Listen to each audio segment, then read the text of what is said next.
Leading up to Restoring Love this week, I've been talking to you about my thoughts on giving. I've said that we have forgotten the simple things, forgotten to put the goodness into our kids and into ourselves. Where are the good things that are replenishing us and filling us back up? Well, they are out there. They're in you, and they're in our kids, they're in our neighborhoods, they're out there. Kids are making an extraordinary difference in the lives of others. This week, Liberty Treehouse launched a new weekly segment called Project Treehouse, highlighting our young leaders, the role models, the heroes, the change makers in the country. Kids empowering other kids to be of service. Here to tell us about it, the host of Liberty Treehouse. I am such a big fan. I get into my jammies every night and I watch. Lou Hanessian is here, and Raj Nair. And let's start with the kids who are hero kids. Wow. Well, you know, 1955 had the Mickey Mouse Club. Mm-hmm. And we have you now. And we have Liberty Treehouse. Am I the mouse? You're Walt Disney. You are the modern day Walt Disney. Okay. Isn't he? And listen here, it's like, not really. no, because they're so mesmerized by... Walt Disney, if Walt Disney was really scary, freaking people out all the time. Project Treehouse, we have been combing the country looking for kids who are making a big difference. And we've found not a few, a lot. And we have some video we want to show you, and then we would love to talk with you about it. Good. Yeah. Here it is.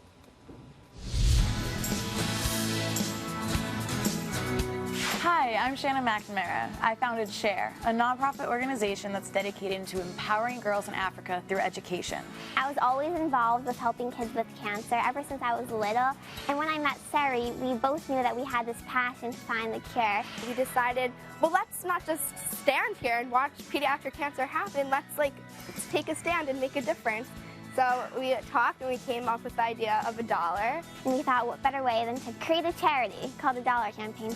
So our organization is basically a student-founded organization that's completely comprised of children and teenagers, and our goal is to really change the perspective of what cyberbullying is and how it can affect people of all ages, ranging from the bully to the victim and eventually the bystander. I grew up loving to read. I have parents who instilled at me at a very young age how important literacy is. And so that was one of the first initiatives with the Dallas Literacy Library, was to go out there and promote literacy by giving away books. The past 5 years have proven that anything is possible. We're on this earth and it goes by so quickly, and I feel like while we're here, we might as well make a difference and impact others. I think you have a life and you need to make your life worth living. Don't you feel like a loser? Well, I mean, you know, what's so striking, because we've interviewed all these kids and more, is they have passion and purpose.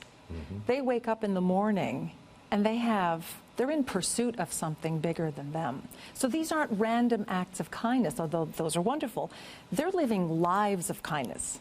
So there's a deliberateness about this. So tell me about, are any of them doing them with capitalist means? For instance, 1791 is my charity, or my business line of clothing that is all for charity. It's kind of like my Newman's Own. Newman's Own is another great one, where they're using capitalist principles to be able to raise money. Is anybody using capitalism that you have found so far? Well, these are all nonprofits. These are all, they're all in service of others. And what's interesting is that a lot of the causes kind of found them, or they kind of stumbled across them. Sure. And have galvanized kind of neighborhoods and communities. And these are huge causes. I mean, illiteracy, hunger, poverty. I mean, huge things. And none of them are daunted by them. So they just kind of, you know, I asked one of them, how did you start this? And they kind of go through the process in about 10 seconds, but you know it took them a long time and a lot of sweat equity. But this is like selfless service. This is actually one of the first things I asked from Liberty Treehouse. And I know we've been working on just getting it on the air and trying to do it, but I've wanted to show these remarkable kids, because we see too many unremarkable kids on television. And I really think that, you know, George Washington was 14 when he was out surveying land. 14. Right. Yeah. And now we look at these kids and say they're exceptional. No, they're not. That's the way it used to be with kids. Right. I told my son the other day, he's 7, and I said, you know what? You want that? You're gonna have to get a job. And he looked at me and went, what? Like, whoa? And I'm like, yeah, I need a job, son. Yeah. Well, that's how people in their 20s feel even. Yeah. Yeah, Yeah. I know.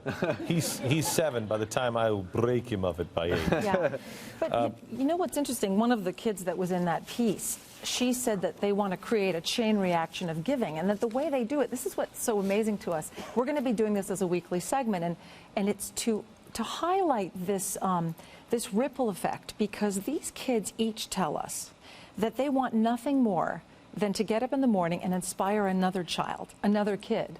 Like one of the girls we didn't feature, but who's been on the show, is a girl who at 9 years old came home from 3rd grade with a seedling of a cabbage. So she didn't know she was about to become a philanthropist. She plants it. It grows to a 40-pound cabbage. And instead of her saying, I could win a contest, I could be on the front page of the paper, she says, I wonder if I could feed people with this. Oh, great. So she goes to the soup kitchen and feeds 275 people, but she doesn't stop there. She decides to plant gardens. I was going to say, because I don't want a bunch of cabbage. If you keep bringing me cabbage every week, I'm going to be, okay, I'm really hungry and I appreciate the food, but... Right. But the idea that she wants to inspire other kids, and then she wants to get grants to give to kids in every state to plant a garden and donate the harvest. And speaking of inspiring, today is one day away from what I think is the main event. I know you have something going on in Saturday. Cowboy Stadium. No, tomorrow is actually the main event. Yeah. It's the day of service. I mean, to me, this is restoring love. Tomorrow, the day of service, we have 25,000 people coming in from all over the globe, 300 locations. And if the people haven't signed up, they can still register at the Welcome Center. But to me, this is what it's all about. Give me some of the highlights of things that are happening. I want to highlight one specific thing right now. It's called the Clubhouse for Special Needs. Now, these people, there's a lot of stuff for special needs when there's kids and when there's adults, but there's not really a whole bunch for people, you know, from 13 to 22. So what they do is they really want to instill a sense of independence. They want to say, hey, we can do all the stuff that normal kids can do just with some supervision. So what they're doing is raising money to build this 10,000 square foot rec center for these kids. And we, Mercury One, are sending out 150 volunteers to car washes to raise money for this organization. Now, what I find that really strikes me is washing cars is kind of a mundane act, you know, and I feel like a lot of kids, especially when I was growing up, charity almost seemed like you were fulfilling volunteer hours. But this is just an example. You're just washing cars. That's all you're doing. But the impact, the lasting change that you're going to have on these people, that is restoring love. Tomorrow is restoring love. And we have 300 organizations just like that one doing similar stuff all over DFW. Have we found out, I keep saying I think this is the largest service project ever done in the country. I think it is. I think it is, I too. think it has to be. Yeah, I mean, to do this, nobody's ever done anything like this before. Right. Tomorrow's going to change the world, I promise you. Yeah, it will. Yeah. The ripple effect, if you take it home with you, it will change the world.